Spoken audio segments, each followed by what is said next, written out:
C'est l'heure de l'instant Weeb. À toi Maxime. Alors, du coup, moi aujourd'hui, je vais vous parler d'une série de jeux vidéo de niche. Vraiment, vraiment de niche. Les rares jeux qui sont arrivés en France, un peu par miracle, et en toute petite pompe. En anglais également, seulement, évidemment, sinon ça n'irait pas. Donc la série des Shin Megami Tensei. En français, du coup, réincarnation de la déesse, et plus particulièrement de la sous-série de cette grande série qui s'appelle Persona. Donc oui, les Shin Megami Tensei représentent plus un univers visuel et des gimmicks plutôt qu'une seule saga. La série démarre en 1987 avec le jeu Shin Megami Tensei, évidemment, sur Nintendo. Donc Nintendo, la console, la NES comme on l'appelle le plus souvent. Qui est plus ou moins une adaptation du coup d'un livre qui s'appelle Digital Devil Story Megami Tensei. C'est un jeu de rôle, le jeu vidéo, pas le livre évidemment, où on parcourt du coup des labyrinthes, un dungeon RPG donc, et qui a la particularité de se passer dans notre réalité, avec des démons et un peu d'informatique, d'où le digital. Donc tout est dans le nom. Suite au succès, la série a eu des suites et des spin-offs sur tous les supports possibles et imaginables, et comprend une bonne vingtaine voire trentaine de titres, tous supports confondus. Tous avec des démons en commun mais des univers différents, bien que souvent sombres voire horrifiques, ce qui veut dire que scénaristiquement ils sont pas liés. C'est-à-dire, à part quand c'est des suites, évidemment. Mais Persona 1, 2, 3, 4 et 5 se passent dans notre monde, mais ils sont pas dans le même monde. Je sais pas si je suis très clair. Si, ça va à peu près. Ça va. D'accord. Donc passons au sujet principal, Shin Megami Tensei Persona, comme disent nos amis nippons. Donc une petite définition du coup de Persona, donc en anglais par exemple, ça définit un rôle social ou un personnage joué. C'est dérivé du latin et cela fait référence originellement à un masque de théâtre. Ça sera important pour la suite, vous le verrez. Donc sorti en 1996 sur PlayStation, Révélation Persona va lancer cette série de spin-off qui continue encore aujourd'hui. Nous suivons un groupe de jeunes lycéens dans une grande ville qui se retrouve envahie de démons. Nous passerons donc de phases d'exploration en vue à la première personne dans des donjons à des phases de combat au tour par tour. Sa spécificité, outre son contexte contemporain et similaire au nôtre, nous pouvons lors des combats contre des démons leur parler, les soudoyer. Si nous répondons bien, ou même si on leur fait suffisamment mal, ils pourront s'enfuir, nous soigner, s'énerver, appeler du renfort et même nous rejoindre, le tout dépendant de leur caractère. L'univers est ici assez sombre, nous utilisons des armes à feu et le tout n'est pas spécialement rassurant. Sa suite, Persona 2 Innocent Sin, sortira en 1999, toujours sur PlayStation. Nous incarnerons toujours un lycéen qui sera confronté à des phénomènes étranges, comme si les rumeurs influençaient leur réel. Le jeu est ici meilleur en tout point au premier, mieux écrit, plus beau mais sans révolutionner la formule. Il aura le droit à une suite en 2000, Persona 2 Eternal Punishment, qui reprendra peu ou prou la même formule. Ah oui, j'utilise peu ou prou, on en est là. Donc, le renouveau viendra finalement de Persona 3, sorti en 2006 sur PlayStation 2. Notre protagoniste est, surprise, encore un lycéen dans une grande ville, mais cette fois-ci nous allons gérer tout le quotidien de notre héros. Ses relations avec autrui, alors qu'à minuit, chaque jour, le temps s'arrête pendant 1 heure, et une mystérieuse tour apparaît pendant cette 25e heure. Même ambiance sombre, toujours des démons, mais pendant la journée, c'est une véritable simulation. Faire nos devoirs, sortir avec les copains, lire, faire du sport, faire attention à ne pas trop en faire, sinon on finit fatigué, tout ça, pour créer des liens. Car oui, les liens avec les personnages secondaires, tous représentés par des arcanes de tarot qui correspondent à leur caractère, permettra de débloquer de plus puissants personnages. C'est vrai que j'en ai parlé, j'ai parlé beaucoup de Persona, mais finalement, qu'est-ce que c'est quoi le Persona dont on parle depuis tout à l'heure? C'est vrai qu'il serait peut-être temps de le dire. Eh bien finalement, un Persona, c'est un avatar, un alter ego, un stand, pour les fans de JoJo, c'est la matérialisation de notre personnalité qui va nous permettre de combattre ces démons. Pour le héros, qui peut revêtir plusieurs visages étant un avatar du joueur, cela signifie des démons que l'on va capturer, entraîner, fusionner. Ça vous rappelle quelque chose? Oui, c'est carrément Pokémon, mais en démoniaque. Avec des incubus, par exemple. Un incubus, pour ceux qui ne le savent pas, c'est un démon sexuel avec un énorme membre. Donc voilà, c'est du Pokémon, mais un peu plus adulte quand même, faut pas déconner. Donc les personnages secondaires, quant à eux, auront un personnage, donc qui représentera leur moi intérieur, qui pourra évoluer selon leur résolution ou différentes épreuves scénaristiques. Leur design étant symbolique de leur personnalité. Ça, c'est important, finalement. C'est-à-dire, chaque personnage secondaire, à partir du 3, son personnage va représenter ce qu'il est. D'accord. Donc, finalement, ces personnages, dans le 3, 4 et 5, ils sont chacun, tirés d'une culture, on va dire. Par exemple, dans le 3, ça va être plutôt grec, ça veut dire héros grec, par exemple, on a Thanatos, des choses comme ça. Dans le 4, ce sera plutôt le folklore japonais, et dans le 5, c'est plutôt des voleurs. Ça veut dire qu'on va avoir Bonnie Clyde ou des trucs comme ça. Voilà. Ensuite, passons au 4e, donc sorti en 2008, toujours sur PlayStation 2. C'est tellement proche du 3e que je dirais juste c'est la même chose, mais au lieu d'une tour, on se retrouve dans des émissions de télévision étranges dans lesquelles sont enfermées la part négative des gens. Oh, cool comme concept. C'est cool, effectivement. Et enfin, celui qui nous intéressera le plus et sur lequel je vais rentrer le plus en détail, Persona 5, sorti en 2016 sur PlayStation 3 et 4. Pour ne pas changer, on incarne un lycéen. Donc suite à des péripéties, nous nous retrouverons entraînés à l'intérieur du psyché d'une personne, un espèce de monde parallèle où sa véritable personnalité et ses plus profonds désirs se trouvent matérialisés. C'est dans cet univers que nous retirons notre masque, autant littéral que métaphorique, pour enfin invoquer notre persona. Oui, c'est pas très subtil, mais ça reste quand même très très cool. Pour se défendre du coup, face aux démons qui peuplent cette dimension étrange. Donc avec d'autres personnages qui auront subi la même aventure, nous allons devenir un groupe de voleurs de cœur appelés les Phantom Thieves, les voleurs fantômes. Ouais. Je sais que j'ai un accent dégueulasse. Voleur de cœur, c'est bon. Non, franchement, c'était fantastique. Donc, en allant à l'intérieur du palace mental des différentes personnes malfaisantes afin de voler leurs trésors, leurs plus profonds désirs afin de changer leur personnalité pour le meilleur. Si ça vous rappelle Inception, c'est normal. Il y aura donc un ça vol rappelle par beaucoup mois. de choses à chaque fois quand même. Hein. Bah c'est fort en influence, mais ça pique pas forcément finalement. C'est un peu un mélange des genres que je trouve plutôt une bonne formule pour le coup. Oui, c'est pas faux. Sachant que du coup, dans le 3 et le 4, c'était déjà plus ou moins la même chose, qu'il y avait vraiment cette histoire d'aller à l'intérieur du cœur des gens, surtout dans le 4, et le 4 est sorti avant Inception. D'accord. Bon, je me permets juste de dire ça comme ça. Alors qui copie qui, hein? Personne, j'imagine 2 personnes du côté de la Terre peuvent avoir la même idée en même temps, c'est possible. C'est clair. Comme je disais, il y aura un vol par mois, car oui, dans la série des personnages, chaque jour passe et la date change. Il est donc important de gérer son temps, une action faisant passer du matin à l'après-midi par exemple. C'est-à-dire qu'il y aura plusieurs phases globalement dans la journée, et en effectuant une action, quelle qu'elle soit, on passera de l'une à l'autre de ces phases. Donc pour se lier avec une personne pour qui les résultats scolaires sont importants, il faudra par exemple trimer sur ses devoirs, lire des livres sur différents sujets, chaque action faisant augmenter nos points dans tel ou tel critère qui sera important pour notre réputation auprès de nos camarades ou de nos professeurs. Nos réponses à leurs demandes et questions modifieront également leur façon de nous percevoir, nous aurons même le droit à une amourette avec un seul personnage. Pas comme dans Mass Effect, je vous vois venir. On est au Japon ici, on se tient la main et on doit déjà être content de ça. Donc, nous alternerons donc des phases de quotidien en journée et de préparation et d'exploration de ces palaces la nuit, essayant parfois de parler à notre cible afin de changer légèrement sa façon de penser et donc son moi intérieur et donc l'architecture de l'endroit. Afin, tout ça, finalement, d'effectuer le vol le jour J, c'est-à-dire voler son désir le plus profond et changer sa personnalité. Sauf que je sais pas pour vous, mais pour moi, ça me pose une question morale très intéressante, car qu'une bande de lycéens change ma personnalité car ça leur plaît pas, ça me paraît quand même moyen. Moi, ça me ferait si chier, perso, si on me fait ça. On est bien C'est d'accord. clair. Pire, si on détruit l'alter ego de la cible pendant que nous sommes dans son palais mental, il devient littéralement un légume, incapable de moindre désir et se laissant mourir. Un peu Certes, dégueulasse. nos cibles sont toujours C'est des dangereux. personnes. Et vous allez me finir, bordel de cul. Oh.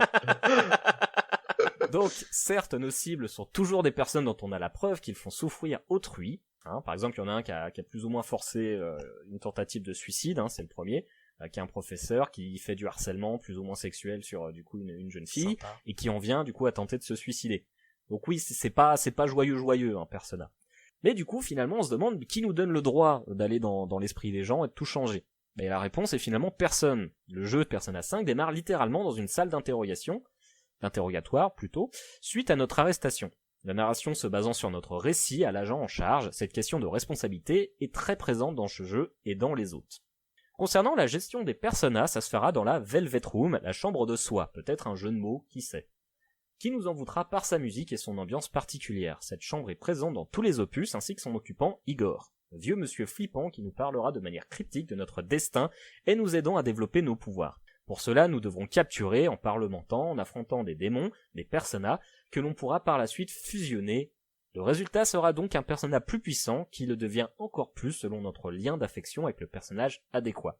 Ces personnages sont très divers, serpents, monstres, petits démons, kelpies, beaucoup de designs étranges tirés de beaucoup de cultures et folklore différents, qui auront chacun un type et des faiblesses différentes. Donc par là, j'entends, on va aller dans des donjons, on va rencontrer des monstres, selon si on se débrouille bien, on pourra le capturer, l'ajouter globalement à notre équipe, et du coup, en fusionnant avec d'autres monstres de certains types, il y aura des espèces de petites recettes, ça veut dire tel monstre plus tel monstre, ça fera toujours tel autre monstre, et on va essayer de faire notre petite popote, histoire d'avoir le monstre qu'on veut, qui a du coup tel type d'attaque, telle faiblesse, où ça donne plein de petites possibilités qui sont très sympathiques. Le système de combat, quant à lui, reste classique, du tour par tour, attaque de feu, de foudre, etc. La particularité, ce sont finalement les faiblesses. Chaque persona a une ou plusieurs faiblesses qui, si elle est trouvée, donne un tour supplémentaire à l'assaillant. Mais aussi, le personnage visé en situation de faiblesse. Si toute l'équipe est mise en état de faiblesse, une attaque combinée et très puissante peut être déclenchée. Ainsi, il peut être très facile ou très complexe de gagner un combat contre des péons lambda selon si votre équipe et vos personnages sont du coup adaptés ou non. Ces jeux ne sont pas faciles du tout, il arrivera parfois que des monstres standards nous mettent mal, voire en game over, à cause d'une action finalement mal pensée. Si on fait n'importe quoi, on a tendance à mourir assez rapidement. Je conclurai donc en parlant de la franchise globalement et pourquoi elle est si intéressante à mon sens. Persona aborde beaucoup de sujets. Les protagonistes étant souvent des adolescents, l'un des plus grands thèmes est le passage à l'âge adulte, mais aussi la sexualité, évidemment. Par exemple, dans Persona 4, nous sommes à un moment où, par exemple, dans un labyrinthe mental d'un des personnages, qui est un homosexuel refoulé, il est le caïd du lycée, donc il doit faire valoir sa masculinité, mais quand on est dans son labyrinthe mental, son moi intérieur sera alors très efféminé, nous criant sans complexe ses désirs refoulés et ses pensées intimes. Car oui, c'est là tout le sel de cette série, la plongée dans le cœur humain, dans tout ce qu'il a de complexe, de malsain, mais aussi de chaleureux. Car, comme je l'ai dit plus tôt, nous nous lierons avec beaucoup de personnages secondaires, chacun nous faisant part de ses craintes et questionnements. Nous jouerons par exemple avec une petite fille dans un parc car son père n'est jamais à la maison. Nous discuterons sur un banc avec un artiste atteint d'une maladie grave qui rêve de liberté. Nous échangerons avec une joueuse de Go professionnelle qui a l'impression de ne pas vivre sa jeunesse car la pression de ses parents l'oblige à continuer dans cette direction.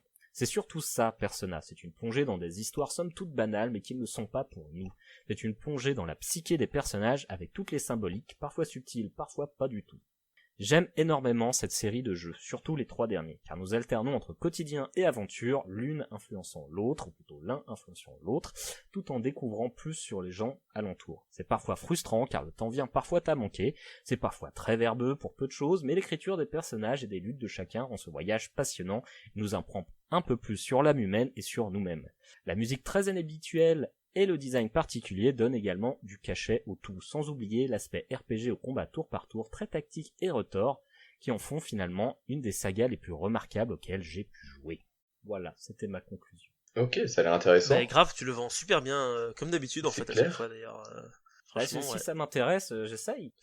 Mais non, les Persona, c'est vraiment des jeux qui sont super intéressants. Alors bon, c'est pas à mettre non plus entre toutes les mains, hein. C'est des dungeon RPG, donc c'est assez répétitif, il y a beaucoup de combats, beaucoup de gestion dans les menus. Ouais. Il y a aussi tout l'aspect un petit peu jeu de rencontre, hein, où il faut choisir les bonnes phrases pour que telle personne elle soit finalement elle nous apprécie mieux. Ouais, il y a un côté vraiment très très très gros RPG où faut vraiment mesurer tes mots quoi. C'est ça. On est presque sur du Telltale sur certains points de vue. Mais pour le coup, non, ça changera pas la fin, mais vraiment juste la manière dont vont réagir les gens. Après, D'accord. j'avoue que le 3, j'avais été plutôt étonné à l'époque, parce que par exemple, je m'étais beaucoup rapproché d'une des personnages qui était finalement une personne de ma classe, qui faisait de l'athlétisme. Du coup, j'avais commencé à faire de l'athlétisme, on s'était liés, c'était cool et tout, ça devient plus ou moins ma petite amie. Sauf que pendant ce temps-là, je m'étais rapproché aussi d'une autre personne. Et elle m'a fait une crise de jalousie, et puis globalement, elle a rompu. Et du coup, elle m'en a voulu, ce qui a bloqué finalement tout ce que je pouvais faire avec les arcanes de son type. Du coup, je me suis retrouvé un petit peu dans la merde. Mais à force d'aller la voir, d'aller lui parler, on s'est plus ou moins rabiboché, mais du coup, ça a bloqué quand même sa progression. D'accord. Ok. Et du coup, il y a Donc, quand même vraiment cet aspect de impacts. tranche de vie, lycée. C'est ça, et du coup, c'est amourette, très, c'est marrant. c'est très agréable. Du coup, C'est ça parce qui que doit être le plus rigolo en fait, même plus que C'est le clair. genre lui-même. C'est bah, juste, en le vrai, côté, carrément. tranche de vie, quoi. Et ce qui est finalement encore mieux, c'est que quand on a marre un peu des tranches de vie, parce que tu te fais chier, t'as envie d'un peu d'aller défoncer du monstre, bah c'est juste globalement, tu dis à tes potes, non mais ce soir on va aller tabasser du monstre, et t'y vas. Ouais, t'as une certaine liberté. C'est ça. Après, comme je disais, tu peux pas tout faire à la fois. Ça veut dire que si jamais, par exemple, tous les soirs, tu vas taper du monstre, bah tu vas être crevé le lendemain. Tout ce que t'essaieras d'étudier, ça marchera pas parce que Ce qui tu est es assez crevé. logique quoi, du coup. Voilà. Et effectivement, toute cette partie, globalement, simulation un peu de vie, bah elle est super cool. Et il y a une ambiance dedans, comme je disais, avec les musiques. T'es bien. T'as vraiment l'impression d'être dans un manga, tranche de vie, slice of life. T'es bien avec tes potes. Et c'est cool. Alors effectivement, il y a quand même des enjeux, hein, parce que la plupart du temps, comme je disais dans le 5, T'as des personnes vraiment limite malfaisantes, limite méchants de James Bond, qui font n'importe quoi, et toi t'essaies du coup, tu vois, genre un peu de manipuler le truc, histoire que ils foutent un peu moins la merde. Ouais, parce que les scénarios de base, en fait, c'est quoi? T'as une menace, un truc? Justement, ça dépend des jeux. Ok. Comme je disais, dans le premier, c'est vraiment une invasion de démons sur la planète Terre. Ouais. Comme je disais, chacun des jeux sont indépendants des autres, hein, donc il y aura pas de lien particulier. Mais par exemple, dans le 3, c'est globalement, t'as une grande tour qui apparaît à la 25e heure. Tout le reste du monde, ils sont bloqués. C'est-à-dire, ils sont dans des espèces de cercueils. Tu sais pas trop pourquoi. Et toi, ton but, ça va être de monter la tour, tout simplement. Ok. D'accord. Et plus tu montes, plus tu vas découvrir un peu qu'est-ce qui se trame, tout ça. Bien sûr, après, t'as d'autres aussi humains qui ont des pouvoirs avec des personas qui vont se mettre des fois en travers de ta route parce qu'ils veulent utiliser leur pouvoir, pas forcément pour des bonnes raisons.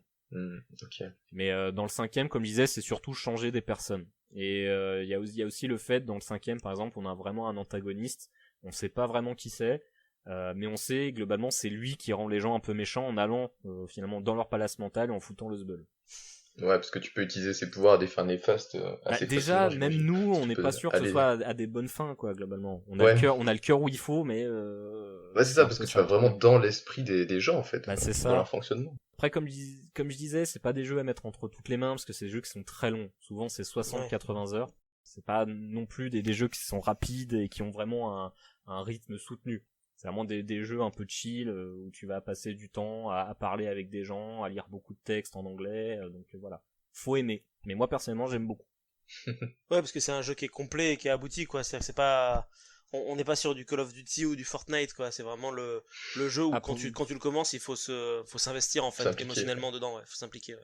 C'est ça. Comme je disais, surtout que après, bien évidemment, sur tous les personnages secondaires, t'en as certains qui sont un peu nuls. Hein. Enfin, quand je dis un peu nuls, par exemple, je sais pas, il y a un moment, t'as un homme politique et il est nul en fait. Et toi, en fait, en lui parlant, du coup, t'essayes de lui faire choper un peu de charisme et du coup, à la fin, il se fait élire, tu vois. Ouais. Mais sachant que du coup, selon avec quelle personne tu te seras lié d'amitié ou non, donc avec le niveau maximum, du coup, la fin va changer un petit peu. T'auras des petites scènes en plus avec ce personnage, tu vois. Donc après, ça change pas la trame globale, mais bon. D'accord. Et du coup, merci beaucoup Max pour ta chronique sur Persona. Effectivement, comme quoi parfois les insomnies ça a du bon quand on peut sortir du N'est-ce bon pas matériel derrière. N'est-ce pas N'est-ce pas? Si ce petit instant passé en notre compagnie vous a plu et que vous avez envie d'en passer d'autres avec nous, eh bien n'hésitez pas à vous abonner, mettre un petit pouce bleu, partager la vidéo ou encore nous suivre sur les réseaux sociaux. Sachez que vous pouvez aussi écouter cet épisode dans son entièreté et pour cela vous n'avez qu'à vous rendre dans la description de la vidéo. Je vous dis à très bientôt pour à nouveau écouter un petit peu de tout et surtout un petit peu de rien.